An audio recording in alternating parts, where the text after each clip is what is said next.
Sejam todos muito bem-vindos. Estamos aqui hoje para mais um vídeo da série Paradoxismo Versus, o nosso ciclo de debates, em que temos tratado do texto The World in Paradox, Fields of Sense Ontology and the Outlines of Paradoxism. Hoje, nós temos como convidado um doutorando que tem como principal alvo de pesquisa Marcos Gabriel, que é também um filósofo que me interessa muito. Quem parar para ler o artigo que a gente tem debatido vai perceber que boa parte do texto é sobre esse filósofo. Então, o Aleph, que está aqui com a gente hoje, não poderia não estar nessa série. A gente tem conversado por algum tempo já. Enquanto eu escrevi o texto, eu estava dialogando com ele e eu acho que vai ser bastante produtivo.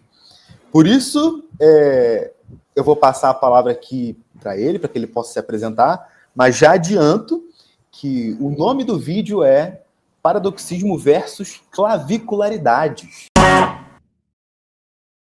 Por conta do livro. Cadê o livro, Aleph? Ele publicou aí recentemente. Quem quiser adquirir, tem o link, né? Tem. Então eu vou colocar aqui na descrição. E, meu amigo, se apresenta aí e simbora.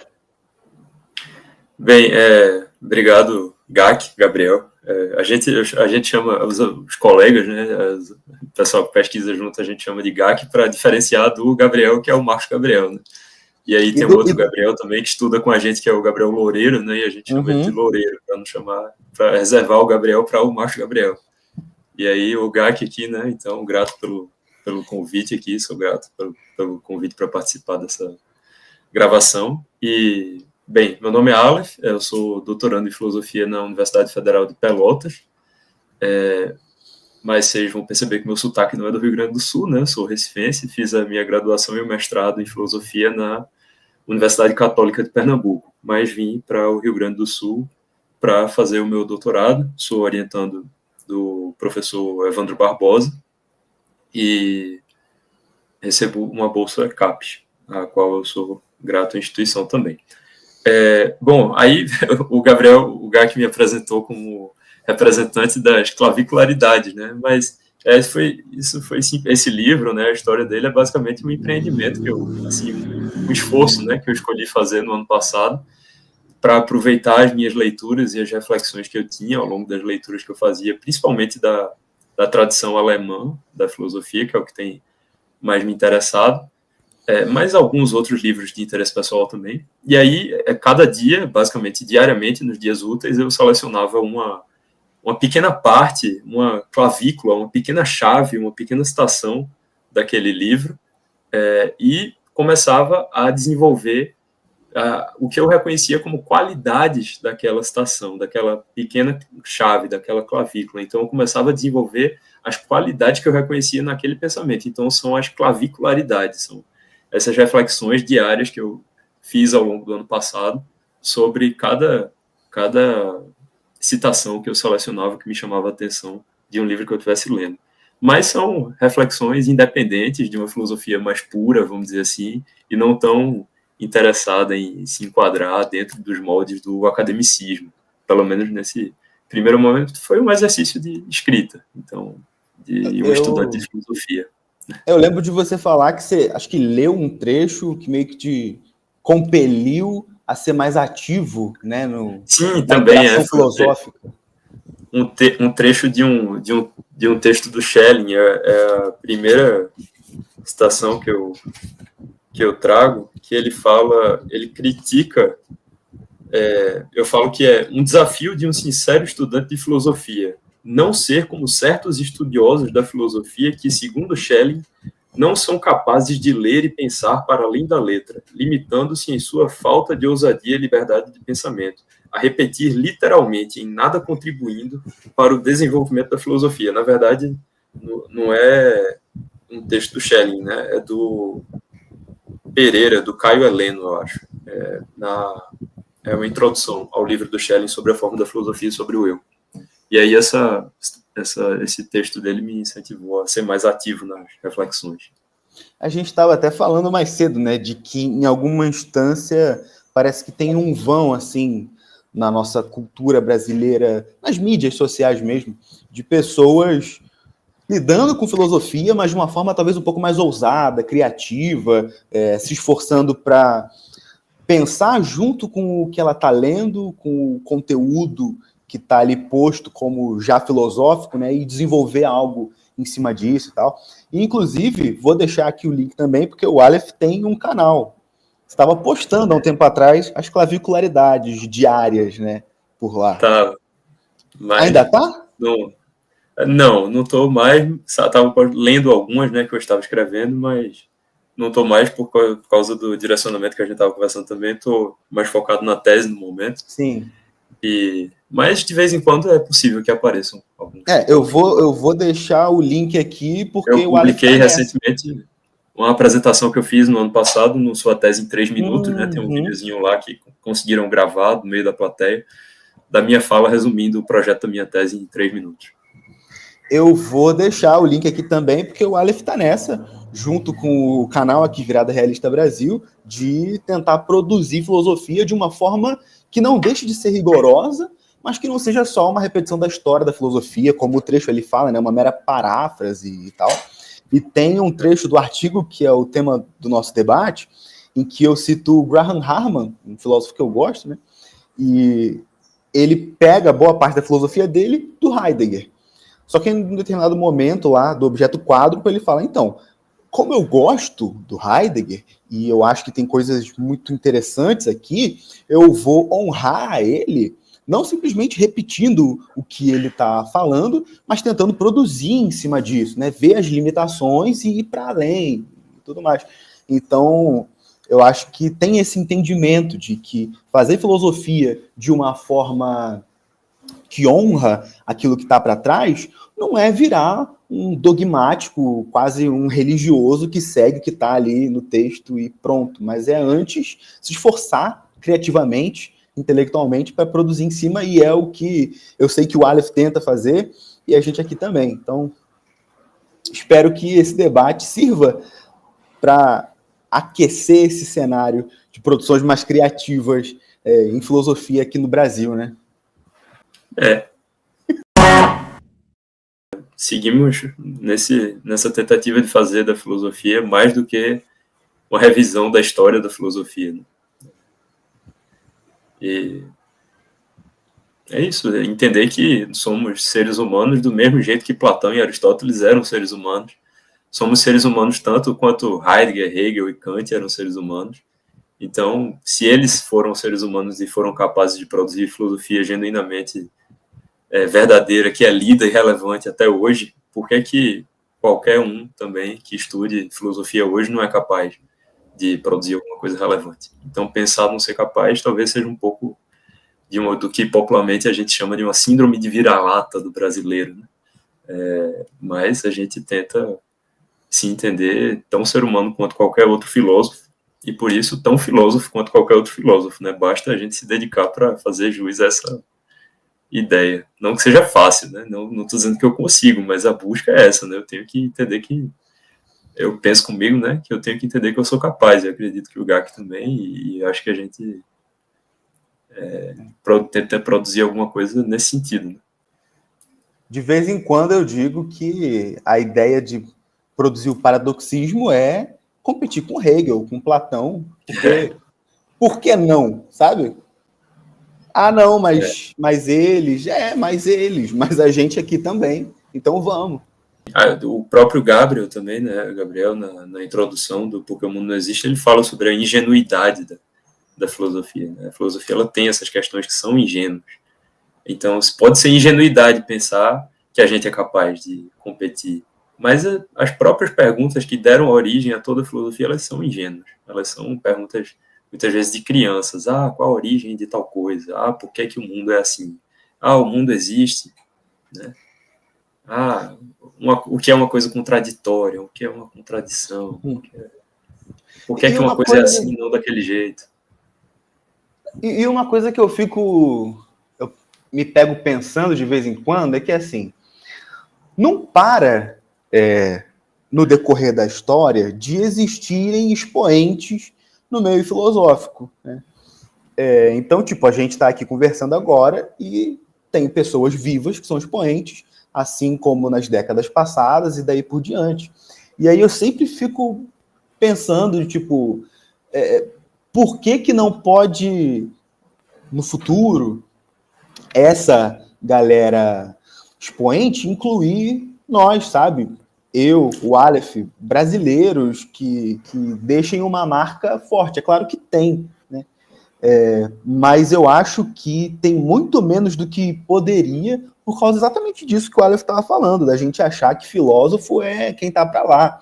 Tem aquela música do Caetano que fala que filosofia se faz em alemão, né? Enfim, isso é uma concepção que acho que caiu um pouco, mas eu acho que a ideia de que nós não temos capacidade de sermos filósofos tão interessantes quanto esses da história e os atuais expoentes ficou ainda na gente em algum lugar, sabe? Vamos tentar exorcizar isso. Com sorte, nesse debate, o Aleph vai nos ajudar com esse objetivo. Então, o Gak pediu para eu erguer algumas questões a partir da leitura do paradoxismo. Acho que eu mandei mais de 20 perguntas para ele, né? Mas algumas chamaram mais a minha atenção. Eu disse para ele quais eram e ele gostou.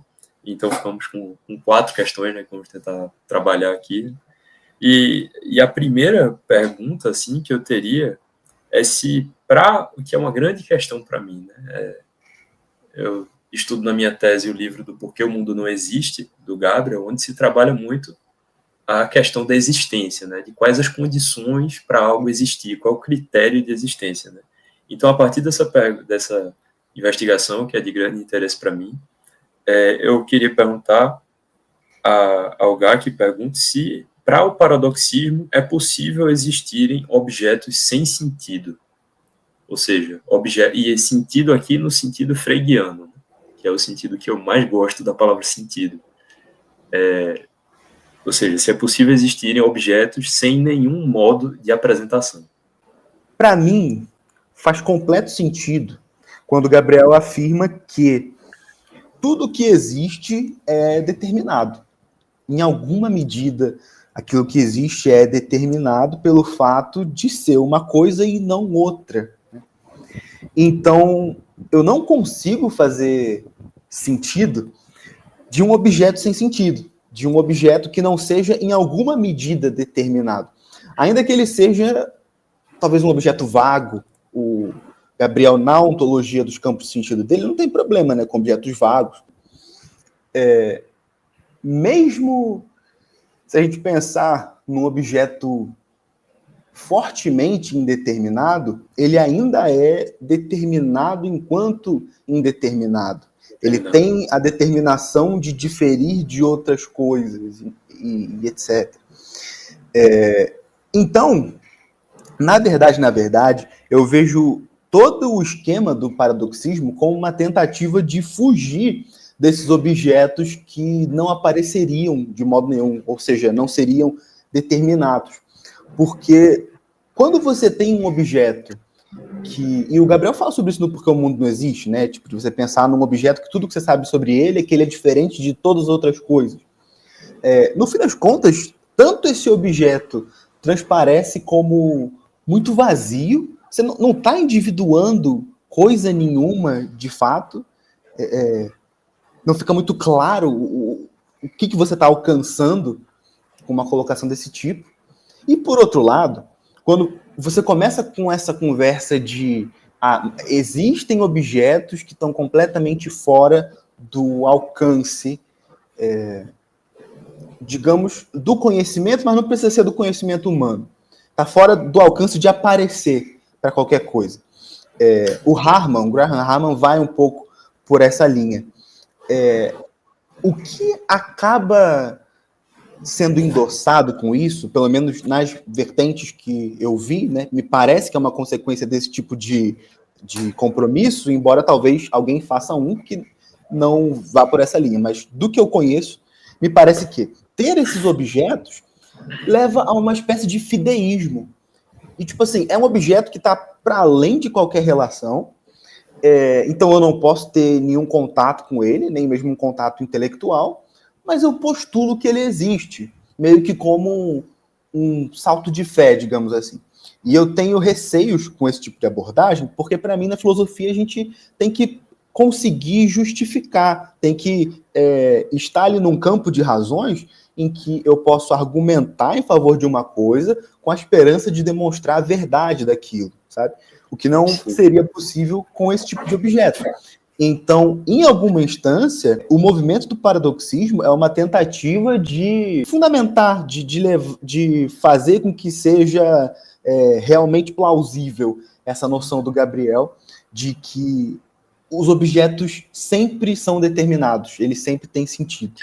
Boa parte do teu argumento, basicamente, tu igualou o ter um modo de apresentação, né, aparecer em algum campo de sentido com ser determinado, de algum modo. E aí a minha questão talvez seja mais exatamente sobre se não pode existir um modo de determinação para além do aparecer. Se todo modo de determinação, ele implica um aparecer para outro algo, para seja ele o que for. Se uma coisa ela não pode ser determinada de um modo e não aparecer para nenhuma outra coisa, seja ela o que for. Parte do que me faz acreditar que seria razoável para o paradoxismo aceitar essa ideia, aí eu poderia expor um pouco do que eu entendi do que é o paradoxismo e do que é o paradoxo para tentar defender essa minha posição a partir da leitura do teu trabalho também, se tu achar legal. Pode ser. Porque eu entendi que o paradoxismo ele é uma teoria do paradoxo, né? Ele é uma variante da ontologia dos campos de sentido que coloca o paradoxo no seu centro. Então, ela se sustenta no paradoxo, que é a existência do próprio paradoxo. Existem coisas que são paradoxais, e isso é o fundamento do paradoxismo. E também a falta do fundamento de todas as coisas, é o paradoxo. No fim, tudo acaba num paradoxo. E também, em um sentido, numa primeira instância, tudo parte de um paradoxo. Agora, então isso pode ser um modo de lidar com os problemas de consistência em debates ontológicos. Porque nos debates sobre a questão da existência, sobre a ontologia, existem inconsistências, né, que aparecem nesse debate. Então, você colocar o paradoxo como uma inconsistência primeira e última seria uma forma de consistência para lidar com essas inconsistências que aparecem no meio das nossas investigações. Então, por exemplo, aí um exemplo, né, dessa inconsistência que aparece. Se o mundo existe e não existe ao mesmo tempo, que é uma conclusão que a gente acaba chegando nessa investigação, ele é e não é a base de tudo, então ele não cabe 100% sobre leis, sobre determinações metafísicas, né? Porque ele não é harmônico, ele é inconsistente. Então, o paradoxismo poderia ser um modo de resolver problemas derivados. E aí, o paradoxo do paradoxo ele seria como um arquê, um princípio da realidade, né, a qual se chega por uma paradoxologia, por uma investigação do paradoxo. Mas aí, eu falei isso para o Gak, anteriormente a gente estava conversando, eu senti falta nesse debate todo de uma definição do que é o paradoxo. E aí eu fui procurar, até para eu formalizar melhor para mim, verificar se o que eu tinha na minha memória da graduação ainda era daquele jeito mesmo. Mas aí, por exemplo, uma proposição paradoxal para Moore, né, o George Edward Moore, ela é uma proposição em que se crê mesmo sem nenhuma evidência que não seja sobrepujada. Ou seja, mesmo sem nenhuma evidência não sobrepujada, mesmo sem nenhuma evidência verdadeira, eu acredito numa coisa, mesmo que não tenha nenhuma evidência para isso. Então, seria uma proposição paradoxal para Moore, essa crença. Uma crença para a qual eu não tenho nenhuma evidência é uma crença que pode ser equiparada a uma proposição paradoxal. É uma coisa completamente, vamos dizer assim, no senso comum, né? Sem sentido. É uma coisa para a qual eu não tenho evidência nenhuma, mas mesmo assim eu acredito nela. Mas aí a gente também pode tentar entender, procurar uma etimologia de paradoxo. Né? E aí, no grego, eu encontrei que para, né, o parar, ele tem o sentido de defeito, de ser vicioso, de algo vicioso, de um defeito. Aí o paradoxo, ele pode ser entendido como imprevisto, como uma opinião lateral, contrária à geralmente aceita. É o absurdo que era um adjetivo e hoje está substantivado. Hoje a gente usa como um substantivo, né? O paradoxo. Mas era um adjetivo, uma característica que algumas sentenças ou coisas poderiam apresentar, de serem paradoxais, e aí de ser, indicar um vício, um defeito, aonde? Na doxa. E aí o que é essa doxa? Né? A crença espontânea, a opinião, as noções que parecem inquestionáveis, naturais. Então, se eu defendo uma teoria que coloca, que enxerga um defeito no que parece inquestionável, me parece natural pensar que essa teoria, ela questionaria até mesmo o que parece ser inquestionável, que é a posição do Gabriel. A posição de que não pode existir uma coisa que não apareça. Porque isso parece inquestionável para o ser humano, porque a gente só consegue pensar numa coisa existente como uma coisa que aparece. Porque tudo que a gente pensa aparece para a gente de alguma forma. Por exemplo, eu penso numa televisão, a televisão aparece para mim. Então eu entendo que ela existe. Um grego não ia entender que uma televisão existe, porque a ideia de televisão nunca chegou para um grego antigo, né? Nunca chegou nele para ele entender que uma televisão existe, nem como possibilidade. Então, para ele, na medida em que não apareceu, parecia inquestionável que televisões não existem, que elas nunca apareceram para ele. Então, parece inquestionável. Mas hoje a gente sabe que já naquela época televisões eram possíveis. Então, elas existiam como possibilidades. Então, por mais paradoxal que pareça, defender a existência de televisões como possibilidade na Grécia Antiga. Então, talvez seja um pouco um pouco isso do que eu entendi do paradoxismo e dos motivos pelos quais eu tenderia, a partir do paradoxismo, a acreditar que seria possível defender a existência de objetos sem sentido, ou seja, que não aparecem. Eles podem existir mesmo sem aparecer para nenhuma outra coisa. Não sei se me fiz claro, mas...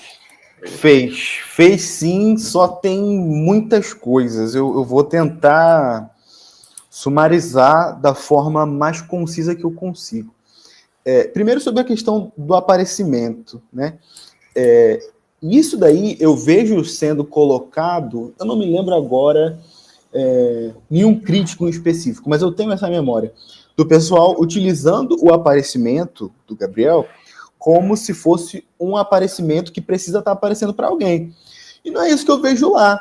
Então, assim, para mim, o paradoxismo acata o que você estava falando no início, porque ele quer manter o que o Gabriel acata, e para mim, essa coisa determinada, que não aparece, digamos, para nenhuma outra coisa, é plenamente possível. No caso, ela aparece no sentido de, ela aparece num campo, ela aparece num determinado contexto, o contexto permite que ela exista, né? Toda a questão para o Gabriel é que as regras de determinação, os sentidos, funcionam como uma espécie de contexto. Então, nesse sentido de precisar aparecer em algum lugar, eu mantenho o que o Gabriel coloca, e se a ideia fosse o oposto disso, uma coisa que é determinada em lugar nenhum, eu já discordo. Agora, se a coisa é simplesmente aparecente num campo e não aparece para mais nenhuma coisa, eu acho plausível. Eu acho que o Gabriel não vai contra a noção nesse sentido. Bom, e aí a noção do paradoxo. O que o Moore está falando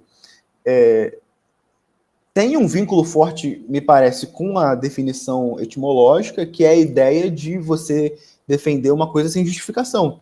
Um absurdo. É uma coisa que se impõe como uma espécie de contrassenso e tal. Mas a noção que eu tenho colocado do paradoxo é muito mais próxima de uma contradição. Porque quando o paradoxo surge, ele demonstra que aquilo que parecia determinado, na verdade, não tem as determinações que, a princípio, se poderia pensar que estavam ali.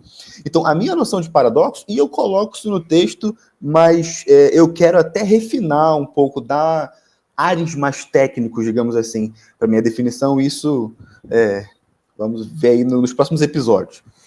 Mas não da série, hein, gente? Nos próximos episódios textuais. A minha noção geral de paradoxo é aquilo que, quando presente, tudo sobre o seu escopo fica indeterminado ou indefinido. E aí que entra toda aquela questão do objeto indeterminado.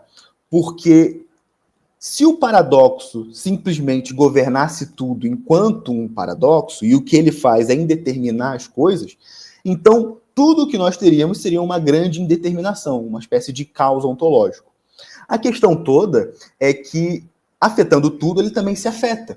Então, de início, não tem esse caos de indeterminação. O que você tem é uma espécie de giro do paradoxo consigo mesmo. E é por isso que, para mim, não é um problema o paradoxo do paradoxo e o paradoxismo não se porem como modos de questionar todo tipo de coisa que transparece como razoável. Por quê? E aí vem dos pressupostos, digamos, de se fazer realismo. E ele surge, o paradoxismo surge nessa seara de tentar fazer sentido do realismo pelos debates neorrealistas e etc. Porque se eu já começo pela suposição de que a realidade pode ser diferente do modo como a gente acessa ela, em sentidos que, no fim das contas, pode ser que a realidade em si mesma seja plenamente diferente, a gente meio que retorna para aquela coisa do objeto, que talvez aqui não seja um objeto indeterminado em si, mas é um objeto completamente indeterminado para nós. Ele está fora do nosso alcance. E ele pode ser qualquer coisa. E isso, de imediato, causa problemas para a postulação realista. Então, me parece que uma das pressuposições para se fazer um realismo é pensar que a realidade não difere substancialmente dos nossos modos de compreensão. Para o Gabriel, isso não significa que tudo o que existe precisa ser visual, ou que tudo o que existe precisa ser de tal modo que seja capaz de aparecer para um dos nossos sentidos. Mas a ideia é que tudo o que existe e que é apresentável para nós é real, e que podem existir outras coisas também reais, mas que estejam vinculadas à determinação. Porque senão a gente cai naquela questão, naqueles problemas que eu tentei delinear antes. Entendi, e acho que já encontrei um gancho para a próxima questão, a partir da tua colocação do paradoxo como essa coisa que pareceria inicialmente completamente indeterminada. É isso? Eu entendi certo? Pronto, então o paradoxo ele tem esse ar de completa indeterminação, né? Ele transmite também essa ideia. E eu relaciono isso com a palavra também, no sentido de que na doxa, né, na opinião comum, a gente entende as coisas como determinadas. A gente entende que as coisas que a gente entende, elas são determinadas, né? Então, uma negação dessa doxa seria justamente essa completa indeterminação. Então, é o paradoxo, né? Se a gente entende que a doxa é a determinação comum das coisas. Mas aí, então, a segunda questão seria se o paradoxo, essa indeterminação, ele é uma condição necessária para existir sentido. Ou se pode existir sentido sem essa indeterminação. Se as coisas elas poderiam se apresentar ou podem se apresentar sem qualquer indeterminação. Porque, ao mesmo tempo, e aí já colocando algumas outras questões que me vêm derivadas dessa primeira, eu fico me perguntando se existe alguma necessidade última para o paradoxismo. Porque, por exemplo, até o próprio paradoxismo ele é necessário, porque a sua necessidade, a necessidade de uma completa indeterminação, ela não implica a necessidade também da sua negação, ou seja, da completa determinação. E o paradoxo, enquanto necessário, ele não é também meramente uma possibilidade contingente por causa disso, ou seja, uma possibilidade de uma necessidade, sendo que a necessidade é uma completa indeterminação. Então, poderia ser a necessidade também da sua completa determinação, e por isso a completa indeterminação vira só é como aquele giro do qual você estava falando inicialmente também, né, do paradoxo sobre si mesmo. E aí queria ouvir um pouco mais as tuas reflexões a respeito dessas indagações que me vêm. A ideia inicial, pelo menos de onde a gente parte, é de que o paradoxo faz é causar uma espécie de determinação, né? Mas se tudo fosse governado simplesmente por um paradoxo generalizado, não autorreferente, ou seja, que não entra em paradoxo, aí a gente poderia até ir para esse caminho de caso limite, né? De o próprio paradoxo ser ele mesmo indeterminado. Mas bem, como eu estava falando, tudo isso daqui se impõe como uma hipótese para resolver um problema. O paradoxismo é necessário em que sentido, né? Digamos, se não existissem seres humanos, e ainda assim nesse cenário, o que a realidade realmente ou seja, aquilo que permite que as coisas existam, seja razoavelmente próximo ao que o paradoxismo descreve, mesmo nesse cenário, em que não há nenhum ser humano e a realidade é muito próxima daquilo que o paradoxismo afirma, o paradoxismo não seria necessário, porque ele é uma teoria limitada, né, formulada por pessoas e etc. E é possível que, na verdade, existam formas melhores de a gente justificar um realismo. Ele se impõe como necessário num determinado contexto de debates, numa conjuntura problemática, sabe? Então, eu vejo ele como necessário no sentido de que, sem ele, eu não consigo fazer sentido de um sistema realista. E o meu problema é a possibilidade de ser realista, porque, pelo que eu tenho investigado, né, todos os sistemas realistas acabam caindo em problemas, por exemplo, o problema da totalidade unificada, que é o grande problema que o Gabriel vai apontando, e eu acho que ele mesmo cai. Então, sempre se cai em paradoxos. Então, bom, se sempre se chega em paradoxos, e isso é ruim, especificamente porque a gente não queria chegar no paradoxo, porque a gente começa de um oposto, de uma harmonia, então por que a gente não começa do paradoxo e tenta trabalhar a partir disso? Opa, tivemos problemas técnicos, mas voltamos. Então, o paradoxismo me parece ser necessário nesse sentido. E aí, em filosofia, é necessário, como eu estava falando, que a gente apresente argumentos, né? Senão vira conto de fada. Eu imagino uma coisa e defendo e pronto, e acabou. E justamente por parecer ser mais interessante... Motos. E justamente por parecer ser mais interessante, ser realista, e aí tem vários argumentos do Gabriel em favor disso, né? Todos uma questão de problema de autorreferência, de sistemas antirrealistas generalizados, né? Onde o antirrealismo está generalizado e tal. E, em última instância, ele vai dizer que ele é um realista em todas as instâncias, porque o real não é uma coisa de que se pode fugir, como ele fala, e eu compro toda essa argumentação. Então, se é mais interessante a gente ser realista, é necessário justificar essa escolha, né? E eu não vejo como justificar essa escolha, pelo menos por agora. Eu não estou dizendo que eu preciso ser paradoxista a vida toda, sabe? No momento eu estou com 26 anos. Eu tenho pensado nessa teoria desde, sei lá, 2020. Então, faz aí uns 5 anos que eu tenho maquinado ela. Então, ela tem um valor para mim, mas isso não quer dizer que eu precise ficar com ela, sabe? Se quando eu for ler a sua tese, você tiver uma forma mais interessante de justificar, que tenha menos problemas, não tem problema jogar fora essa minha postura, né? Eu abandonar essa minha postura, porque eu não vejo ela como algo que eu preciso demonstrar que é necessário full stop. É uma coisa que, não, mas ela descreve a realidade certamente, é isso. Não, eu levo muito a sério a questão da falibilidade humana. A gente pode estar errado. E beleza, eu só acho que ela é interessante pelo contexto. Aí eu não vou falar muito mais, senão eu vou começar a me repetir e puxar outras coisas. Mas eu responderia assim, que o paradoxismo e o paradoxo, enquanto uma entidade autorreferente ou reflexiva, é necessário para o sentido, enquanto uma noção necessária para a gente justificar que coisas existem enquanto determinadas, etc. Eu responderia assim. Bom, e aí eu acho que a gente pode partir para um problema específico dentro dessas concepções, né? Porque a gente trabalhou primeiro se para o paradoxismo podem existir objetos sem sentido, e depois se para existir um sentido essa ideia do paradoxo é uma noção necessária, né? E eu acho que agora a gente pode trabalhar um problema de sentido em específico, né? E aí seria a questão de se para o paradoxismo é possível o mundo aparecer em si.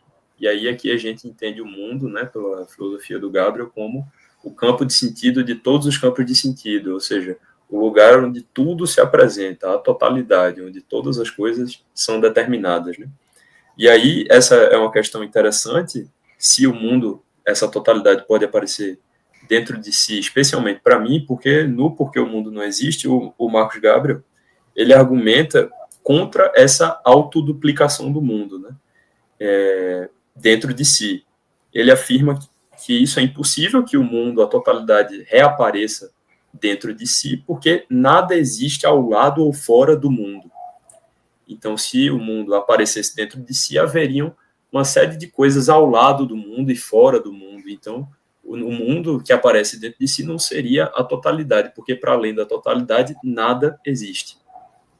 Essa é a posição dele no porquê o mundo não existe, né? Mas esse impedimento, aí já sou eu pensando, né? E aí dialogar aqui com o Gak para ver a posição da teoria dele. Esse impedimento do Gabriel parece ser querer limitar, primeiro, o nada, que existe ao lado ou fora do mundo. Ele mesmo, isso está dito, pelo menos linguisticamente está dito, né?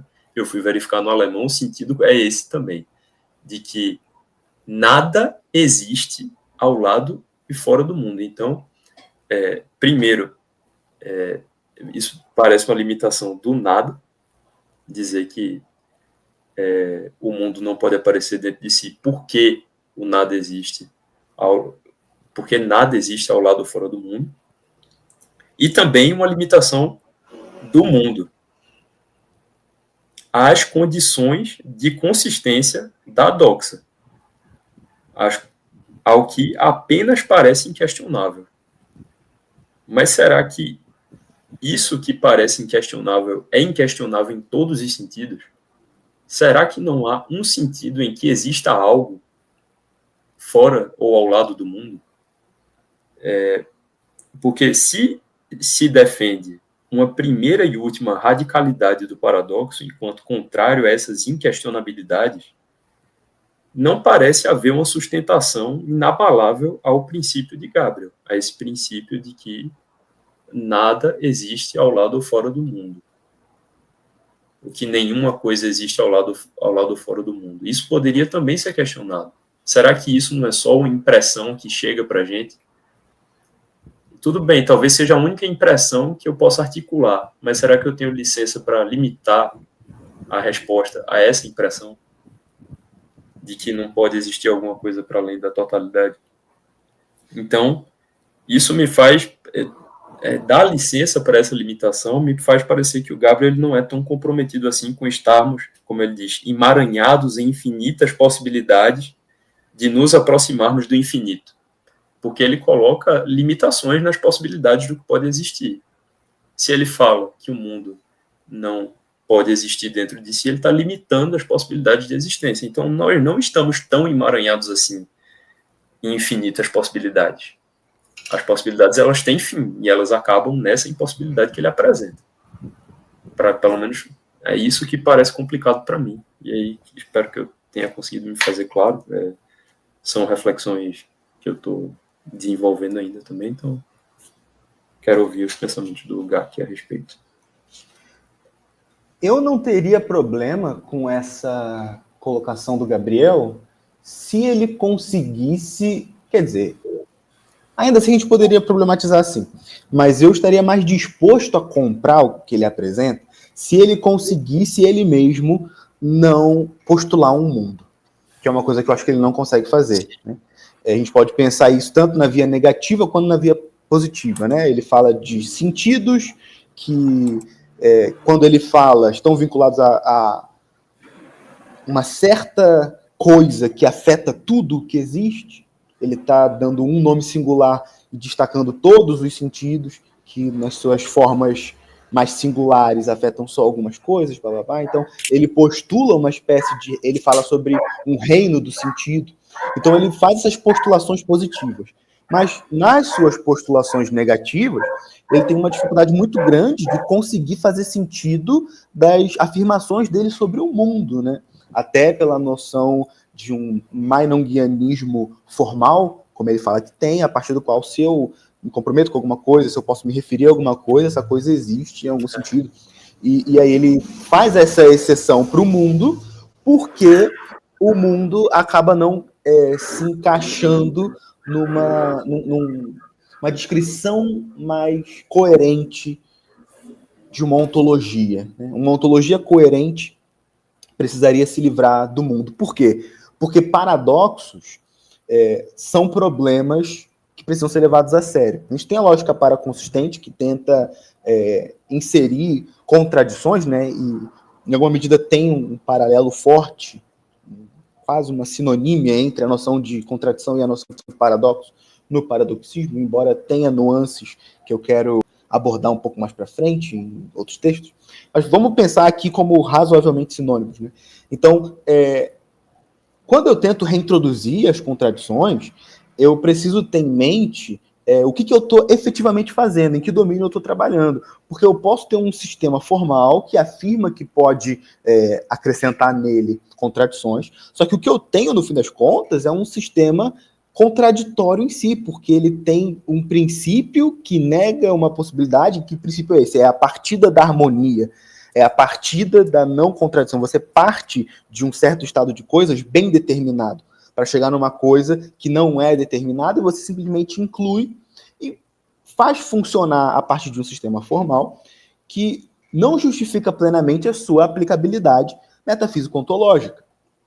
E eu compreendo que objetos paradoxais, objetos contraditórios, eles travam, eles causam bugs nas coisas que estão ao seu redor, porque você está e não está interagindo com esse objeto, digamos, né, as coisas ao redor, e aí você vai criando uma cadeia de problemas.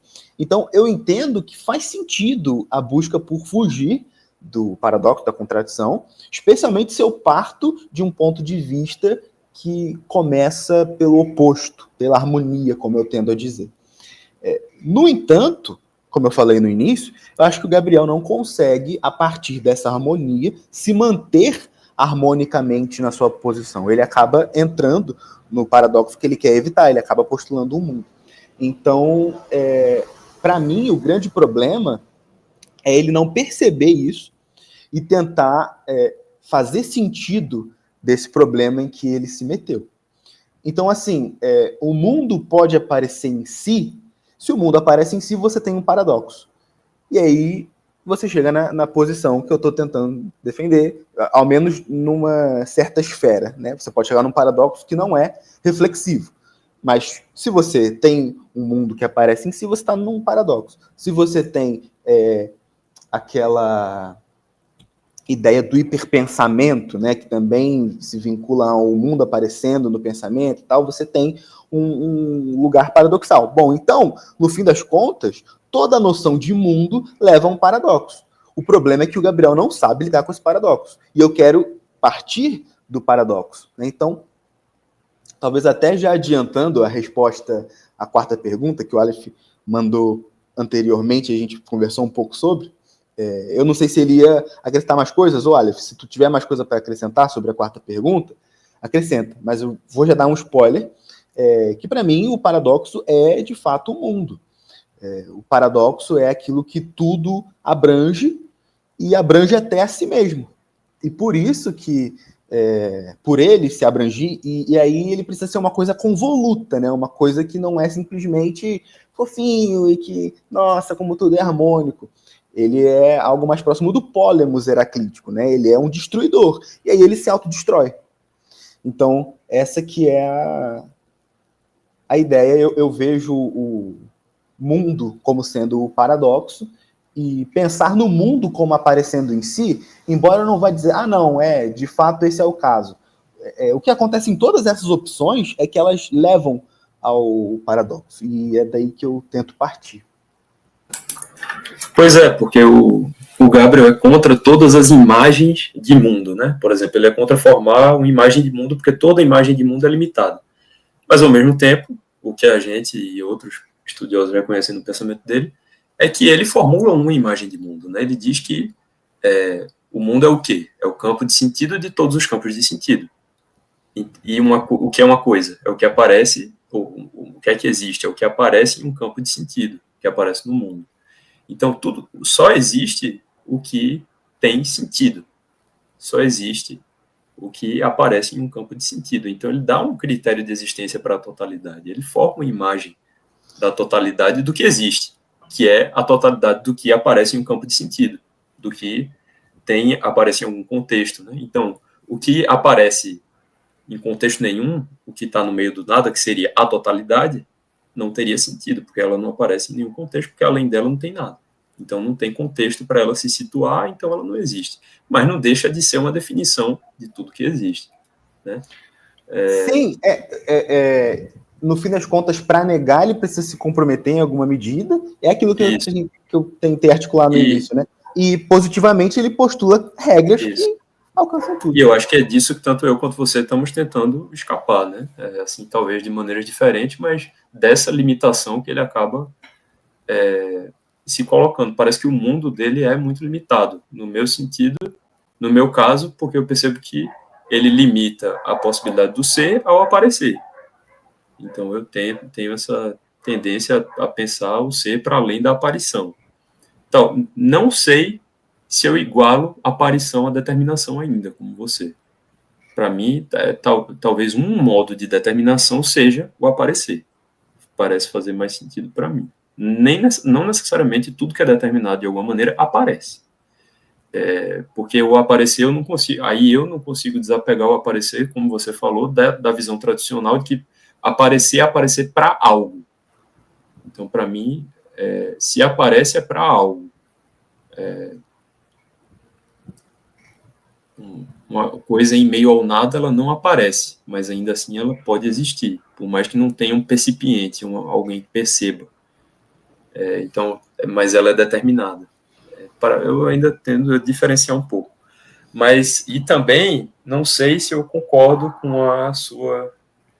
eu não esperava essa resposta final da quarta pergunta. Né? A quarta pergunta, ela foram 3 perguntas, né? 3 visões que eu vi como possíveis, e eu queria saber qual era a posição do GAC. Se o paradoxo ele é igual ao mundo, ou seja, um sinônimo perfeito para mundo, se o paradoxo ele está incluso no mundo, ou seja, uma coisa que acontece dentro do mundo, e aí isso eu acho que é mais óbvio que mas é só isso, né? Porque sendo o paradoxo sinônimo de mundo, a gente, na resposta à pergunta anterior, o GAC tendeu a concordar que existem coisas paradoxais que acontecem dentro do mundo, logo o mundo aparece dentro de si, e essa parece ser o caminho para o qual ele está trilhando.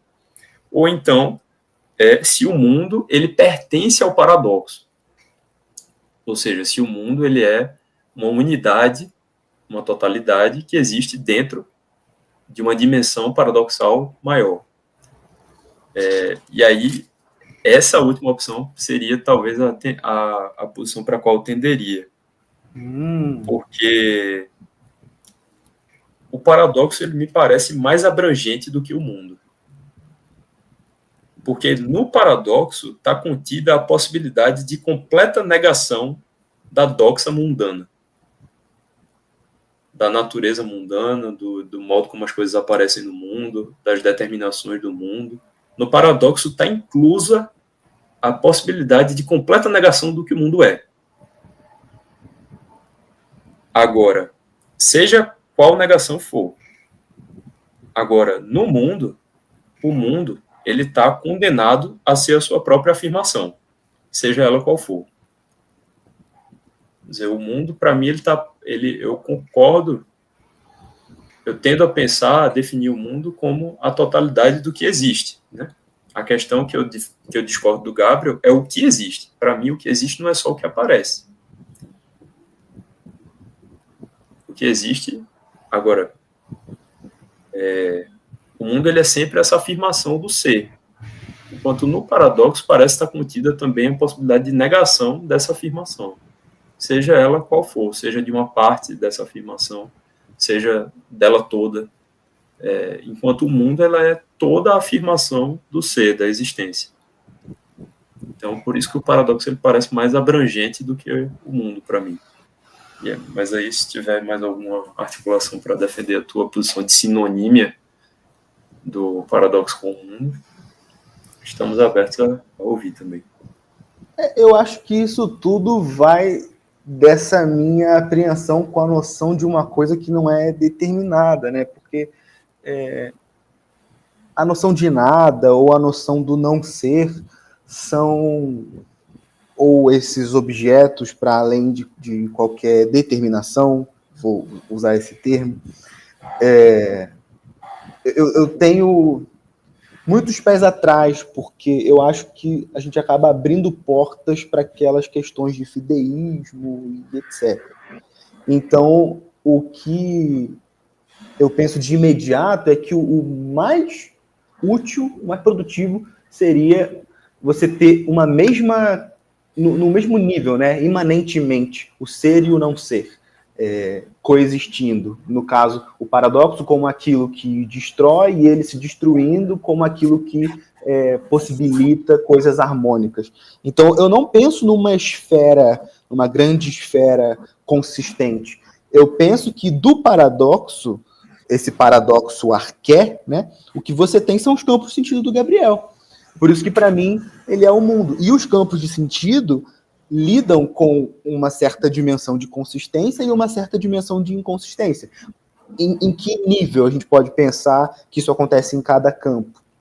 Não sei nem se tem uma resposta para isso. Eu acho que a gente tem que ir olhando campo a campo, sabe? E vendo como que as coisas se manifestam ali e encontrando, então, como que inconsistências aparecem ali também e tentando fazer sentido disso. Eu estou escrevendo um texto agora para o dossiê Realismo da Silva, que o Aleph, com sorte, vai também submeter um texto, né? Estamos firmes nesse propósito. E ali eu estou desenvolvendo uma possibilidade de pensar essas inter-relações entre contradição e não contradição presentes em todas as esferas da realidade, em todos os campos. Então, por pensar nessa junção imanente, digamos assim, é que eu vejo o paradoxo como o mundo. E me parece que a ideia do paradoxo estar para além está vinculada a essa ideia de nem tudo aparecer e tal, que eu sei que são noções que te interessam, mas que eu tenho desconfiança. Então, tipo assim, para mim faz sentido, sabe? Você tender para essa postura, embora pelos problemas que eu apresentei, eu não esteja convencido de que vale a pena ir por essa rota. Mas talvez, em algum momento, você me convença e a gente vai conversando sobre. No fim, é o que você falou, né? Precisamos argumentar e trabalhar para se expressar de uma maneira mais clara, né? E chegar em alguma verdade mais evidente.